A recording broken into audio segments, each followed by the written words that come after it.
Hello, this is a talk on proving the soul in the age of modern science. It's going to be in two separate videos. The first one, developing the old traditional Catholic scholastic proof of the soul in the light of modern science, and then going into detail on the new proof in a second video.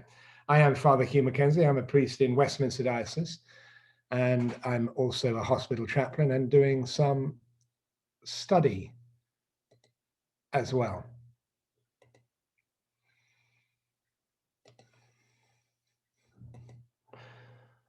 Why belief in a non-physical soul is important, just to contextualize this, particularly, I suppose, in the Catholic tradition. And I guess I am addressing myself somewhat more to Catholics who feel that we can prove the soul in the old way. It is an important belief in our system because it's inherent to human nature, and Jesus Christ shares our human nature. So it's important to be able to show that there is a thing called human nature which Jesus Christ can share. It's quite important for being pro-life, for instance, showing the distinct and eternal value of the human person. It's important for life after death. As we know, the body disintegrates at death, and yet our tradition believes in life after death. It's important for an understanding of prayer, of human, responsible, self-giving communion and communication, which grows in generosity. All of these things are spiritual concepts for us, not purely physical ones. And linked to that, it's important for understanding freedom and morality, because I think we know from modern science that matter is not a free agent, it's deterministic. So key points in this half of the talk is just to take cognizance of the fact that belief in such a spiritual soul, something that is not physical, a different way of existing, and yet in complementary unity with the human body, is out of fashion today. It's sometimes regarded as dualistic in the Cartesian sense, almost as if there's a tension between these two orders of being, and that the idea of interaction between them is very strange. Why has this happened? Well, the old way of understanding has gone out of fashion, particularly since the beginning of the 17th century. Experimental science, as I've written here, experimental methodology works well, and it has revealed that the Indo-Greek view of the universal concept was not quite right. That's a basic point in this half of the talk. Francis Bacon in 1620, in a book called Novum Organum, he's one of the first, or if not the first, modern philosopher of science, pointed this out, that the old idea of the universal, as it was called by scholastics, doesn't work, and that's going to significantly undermine the traditional Aristotelian scholastic way of doing philosophy and metaphysics, as I've written here. So scholastic proof of the soul was under big pressure, has been. We need a developed version where the universal concept I'm proposing here is, in terms of its role in the proof of the soul, it's actually what we are interested in is what I'm going to call a limit concept. The universal as such, still a real important dynamic, actually exists in matter. Therefore, it doesn't take part in the same way in showing that we're not matter. Here is the new syllogism I'm going to be arguing for, particularly in the second video. The first premise will be that matter is limited. The second premise is that humans transcend limits, and the conclusion from this syllogism is therefore humans have a non-material soul. As we know, in syllogisms which are valid, and I think, I hope that this is valid, I think it is, basically, you can only really argue with the premises. You need to disagree with one of the premises in order to disagree with the conclusion. The old syllogism, which I'm saying needs to be updated, and I think our culture has witnessed to that in many ways, it worked well for the pre-science culture, and it was the first one, is that matter is the principle of individuality. It's what makes individual members of a species individual. Second premise was humans transcend individuality, particularly in their knowing. We understand the universal things with kinds, forms, commonality. And the conclusion was, therefore, humans have a non-material soul. That was the old way. Now, in both of these arguments, as I say, we have this, and in all philosophy, we have this sort of minimal concept, at least, of universality. So just to explain what this is, and it was particularly important in medieval philosophy, matter is the object of sensation, that which we touch with our five senses, we call matter. Individual things, due to similarities of their observable properties, are members of universal classes, such as species, described by the universal term. That's the term in most sentences, a noun, which refers to classes or species or types, like horse or horseness or cat. We see more than one four-legged creature with a mane jumping over fences. These repeated properties make us recognize the class of horses.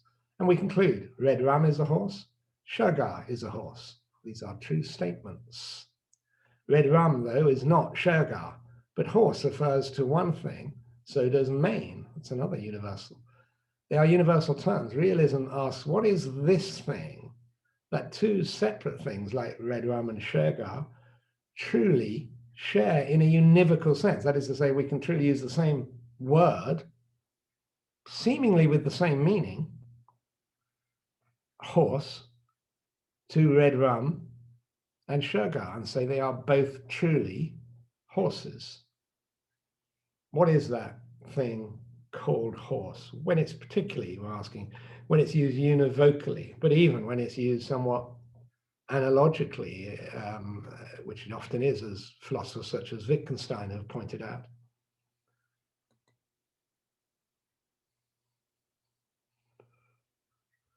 There are a lot of horses in the bottom right, sharing horseness in the same way, at least at one level. So my talk is to give the old proof from universality that humans transcend individuality. I'm saying that's insufficient today, and I want to introduce a new proof from the phenomenon of human free action, that we actually transcend not just individuality, but universality, and we don't. Matter does not transcend universality. So that's the new thing from science, is that universality is not a non-material thing. It's actually the way in which individual things relate and therefore are defined through their universality. In that sense, it doesn't prescind from the existential dynamic of an individual thing, as I'm going to try and bring out, which I will argue Aristotle didn't realize.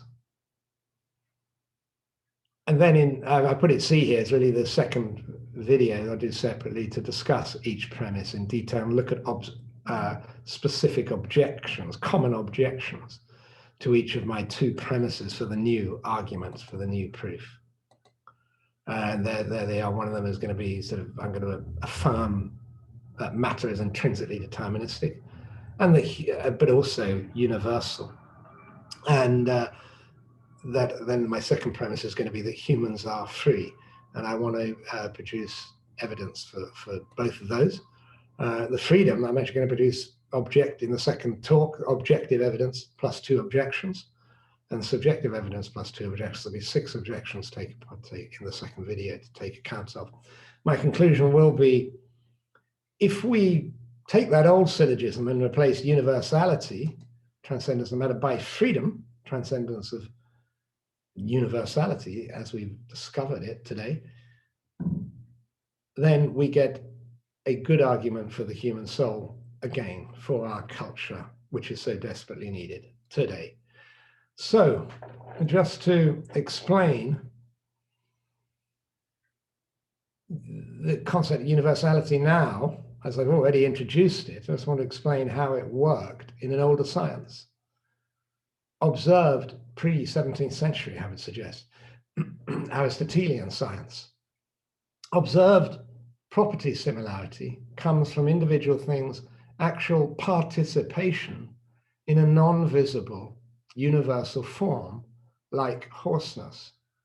Material individuals engaged through their properties, but are actually participating in a substantial form, individuated by matter. So we have a little overview here of Aristotelian hylomorphism, as it's called, such that there is a univocal form that each individual member shares in, and the individuation comes from its matter, its universality, its commonality, and its oneness come from its form. There is a symbol of the form of horse, which is individuated in 9 ways in this diagram here by different matter. And the same, something similar was said in the very common example of the acorn, but in some sense the acorn already has the substantial form of oak tree, which guides it towards the end, the telos, the finality of the adult oak tree, which is sort of embryonically present in the oak tree. That is to say, the form is there, individuated as an acorn, and then it grows into the adult acorn. Excuse me. So, left we have 2 depictions of Aristotelian formal natures. The acorn's form is that of the oak tree. Its fixed nature is to become the fully formed, perfect oak tree. Its forms in this metaphysics are invisible. They somehow organize the individual. They are fairly clear-cut because they're shared exactly in each member of the species in the same way. They are the basis of intelligibility, of how we understand what something is. What is something? What is its nature? Well, that's rooted in the form. The form gives it its intelligible parameters throughout its existence as that individual thing.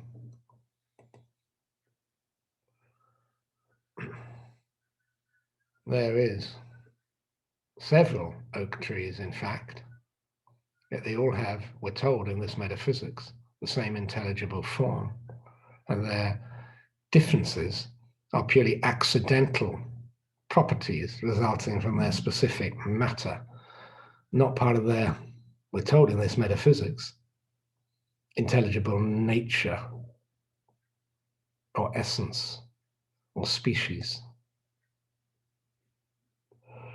Notwithstanding that, because of various problems in this metaphysics, the concept of individual nature was introduced to try and deal with some of the problems here. The resultant syllogism, which I've already highlighted, was that this matter is indeed what is the object of our senses. We get concrete things, we touch and see specific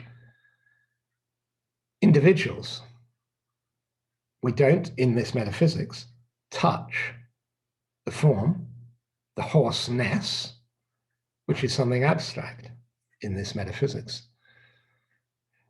The second premise is humans cognize and act in a universal manner. We clearly do get abstract concepts of horseness, and it's fundamental to our categorization, to our sentences. Without using a proper name, we don't actually have sentences without the universal concept being used. And it's how we relate individual things intelligibly, and therefore how we engage with them in our lives, according to this epistemology follows from this metaphysics. Humans, so we get this second one, humans cognize and act in a universal manner. Therefore, humans have a non-material dimension out of which this thinking comes, called the soul. So, just to put that old science that I've just done in a slightly smaller way, so I can start to squeeze in some of the new science now. Of course, it's going to overlap, so there's a lot of truth in this old vision. But the new science has adjusted it. For instance, we now understand an oak tree, both as an acorn and as an adult, as part of an ecosystem. The things which define it and which influence it are not just itself, it's always interacting with a developing but relatively constant as well as changing environment, by which we get a fuller intelligibility of what it is, how it grows, both in its identity as the same thing, which it certainly has across its whole life, which on this picture would somehow be combining the acorn and the adult tree. There is one thing, so we actually do need some arrows, which are not here, between the thing as a whole, across time and space, on a time-space map. The ecosystem would include, as it were, a sort of Russian doll of layers, and this would be more like a kaleidoscope, this whole diagram, because there are relationships between the acorn and the tree to the acorn, but also more holistic levels that we call the one specific oak tree over its time of life. But similarly, there are also species. Indeed, these diagrams might be seen as an individual insect here, or as the species of insect, because there are relationships at both levels within any ecosystem between species and between individual members of the species. They're both equally real, in fact.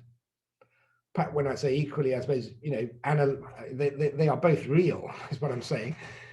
Certainly, the sort of focus of relationships between an individual member of the species is much more, in most cases, not always the case with plants and lichens and things like that, but with focused animals, you've got a much more intelligible relationship between an individual than, say, with a subgroup. But certain families of animals, have a very specific relationship in a specific ecosystem with other families.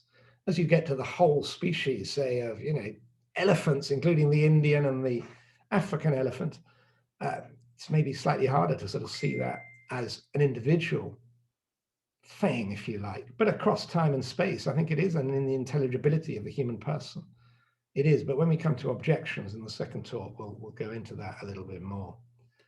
So another dimension of this, though, is across time, which I've just introduced. And here's a little aspect of this fantastic piece of pictorial software on the internet called, if I can remember, I think it's One Life, where it gives the tree of life, and you can sort of navigate fantastically in and out of the tree of life. And here's a bit of the branch, which involves horses. But it's a map across time and space now, whereas this one might be seen more as a map across space, although I was beginning to talk about how a map across time is going to be similar. And so here's another dimension of the kaleidoscope of the physical universe, which includes across time and an aspect of across time, which we call evolution, the evolution of species by natural selection in an environment, which is one thread of the Russian doll kaleidoscope of the whole universe. And so we can say there is a sort of Russian doll of layers across time and space in all sorts of directions, but most obviously and most prominently from physics through to chemistry, through biology, up to life sciences, maybe then to going to planets, which are a biosphere, an ecosystem for all of that. And therefore, you can take that type of Russian doll or onion to higher layers, which we call solar system, galaxies, etc., and the whole universe. So I've written here, we have what's called a hierarchy of unities. A thing's developmental nature is to tend towards specific contributions to the environment centered around but not exhausted by our growth towards being a fuller member of the species, e.g. horse or oak, genus, etc. And I have actually found a Russian doll, which is also a kaleidoscope, just to indicate that this hierarchy of unities is not simply a Russian doll, it's interweaving. So it's not simply that hydrogen becomes part of the higher unity of water, which can become part of the higher unity of the leg of my cat Whiskers, who's been drinking this morning, which becomes part of the higher unity or along with its heart and kidneys of the overall Whiskers, which is part of the higher unity of the species of cat, which at various levels you can start to bring in ecosystems or whatever, the biosphere, etc. Genus is a type of unity that is intelligible as well. All of these unities are in a context, in an environment of other unities and other layers of the hierarchy. They all have functional relationships which define them. And therefore, we can picture it as a sort of Russian doll, which is also a kaleidoscope, interweaving layers of unity across. Here's one of the threads, which is important, the individual member of a population. I'd say I'm just thinking of a local population now, not going right up to species yet. An individual fish is part of a local population in a lake. We know so much about lake ecosystems now. One level of ecosystem is the living community, and that can be called an ecosystem. Community is a subset of it. Then you have the biome, which is nowadays seen as a part of, might be the whole lake on one level, but it can also be seen as a geographical part of the lake, but also as a sort of mathematically represented part of the competition for resources between living things in the lake, which is interesting as a modern concept of ecological niche. And the overall niche is the biosphere. So this is one little snapshot of that Russian doll kaleidoscope. And putting it all together here is sort of another aspect of the kaleidoscope. Here, I suppose the one new thing here is the sort of galaxy in which the Milky Way, our own Milky Way, which is so well understood today as an intelligible unity, also at quite a high level. And there is our sun, and there are we are here. It's part of our geographical positioning in defining what we are. The context, the environment is now crucial to the definition of our formality, if you like. It's not that we're going to drop the word formality, but it's no longer an invisible component almost of each individual thing, but rather the defining exterior and visible, actual and potential, deducible relationships that every individual thing participates in its environment, in our new science. And therefore, universality is because things' natures are defined by higher unities. It's because the function of an individual thing is participating in the function of a greater unity. So hydrogen is water when it's part of a molecule of H2O, particularly in a glass of water. And it actually, if you touch the hydrogen in Whisker's leg after it's drunk the glass of water, or in Whisker's heart when it's drunk the water, you are touching Whiskers, because as Whiskers runs along the grass, that functionality of chasing the bird is now defining the hydrogen atom as well. Now, when the hydrogen atom is on its own, just its functionality of relating with other hydrogen atoms and oxygen atoms before it connects to make a molecule of water, which is a potentiality before, but deducible and observable, that's what defines the hydrogen atom in its identity. And its identity as hydrogen is because it participates in an intelligible environmental function in its environment. This is what modern science has discovered. The relationality of individual things is primary to its nature and to its actual and potential activity, to its specific unity. It's absolutely fundamental to that.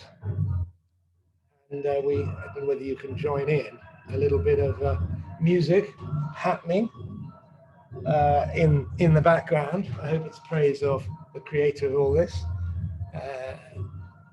Sounds as if it is in that direction, I think, actually. We praise God for this amazing kaleidoscope, which is, once we've finished the proof of the soul, is the next talk to do.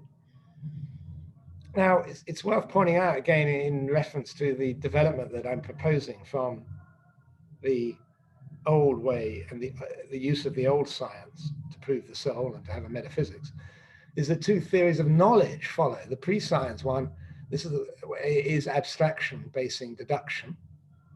That is to say, really, from looking at each horse, the claim was that you could basically abstract the horseness just by looking at this top horse here. Even before you saw other ones, you could abstract the horseness. On the basis of that, when you saw other ones, you could work out whether it's a horse. And then when we started to infer things about the horse, it was based on that clear-cut abstract. The definition is how we grow in knowledge. It's that abstraction and then deduction based upon that. And Francis Bacon in the 1620 already pointed out what I think quite rightly, that experimental science in its repeated observation of environmental relationships and by setting up experiments so that certain aspects of the environment are excluded to make it simpler, to focus on other aspects of the environment, which is what every experiment does, is able to understand and confirm what the nature of something is, what its powers, what its causative propensities are within its environment in a more intelligible way, maybe, than at the sort of slightly higher level of species, which humans are quite good at getting the basics just like that without using microscopes or telescopes.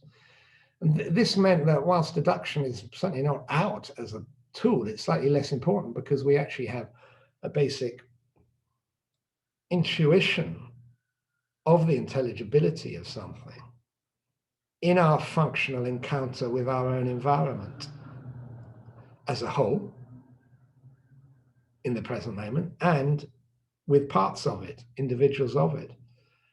And this bases the use of induction, because the more we repeat it, particularly through experiment, but it doesn't have to be experiment, any repeated observation, we start to develop an understanding of the kaleidoscope, of different aspects of the unity, of the hierarchy of unities in which we live and amazingly by our minds navigate. So the old system tended to see us as having a TV screen on which an individual horse was pictured.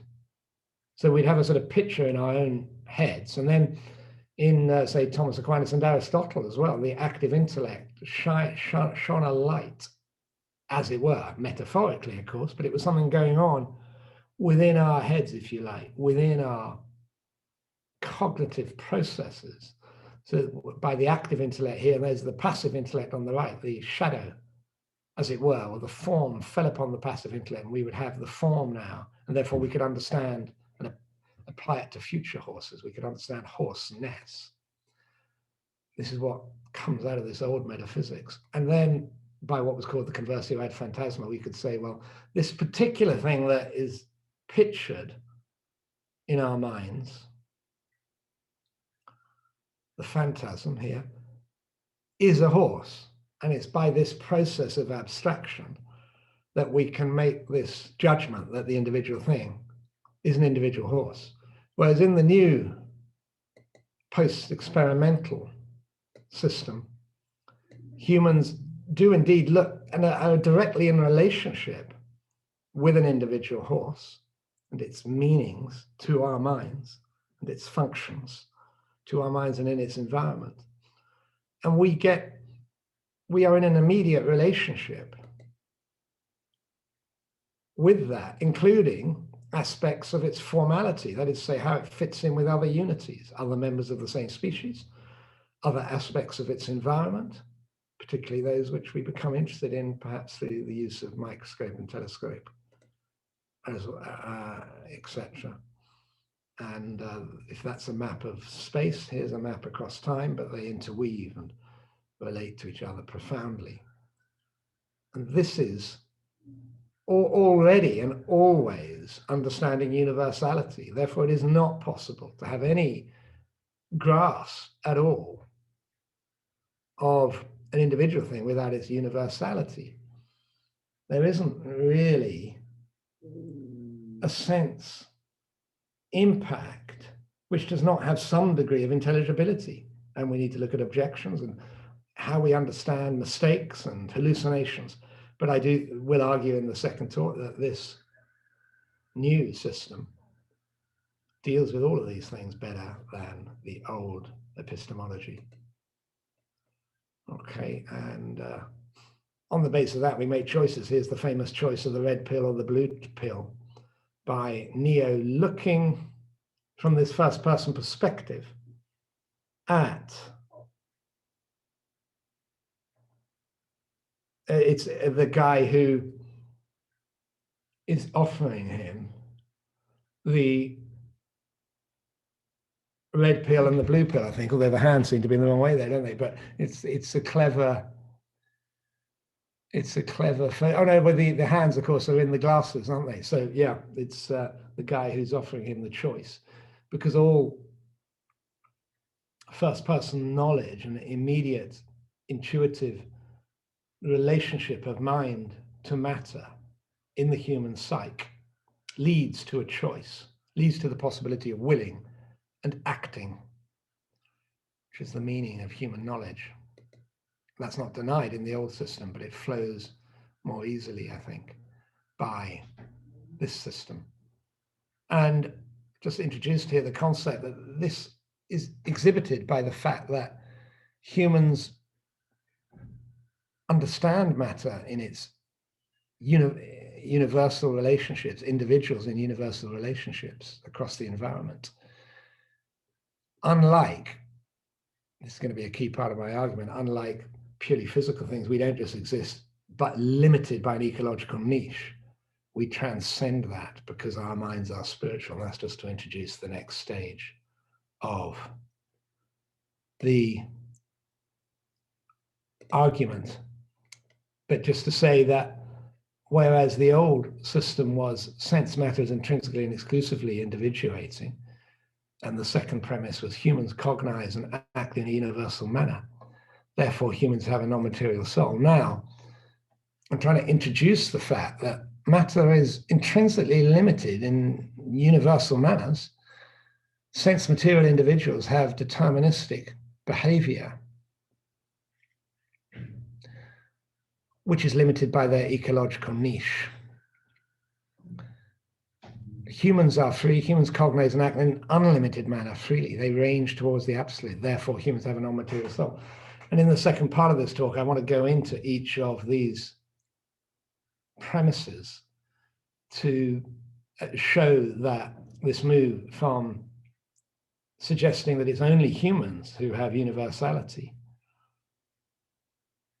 to this new vision which recognizes universality is intrinsic to all matter, but humans transcend the ecological limits. Therefore, I will be defending in detail this syllogism. Matter is not free. Sense material individuals have limited and deterministic behavior. Humans are free. Humans cognize and act in an unlimited manner freely. They range towards the absolute. and that will be in the new video. Thank you very much indeed.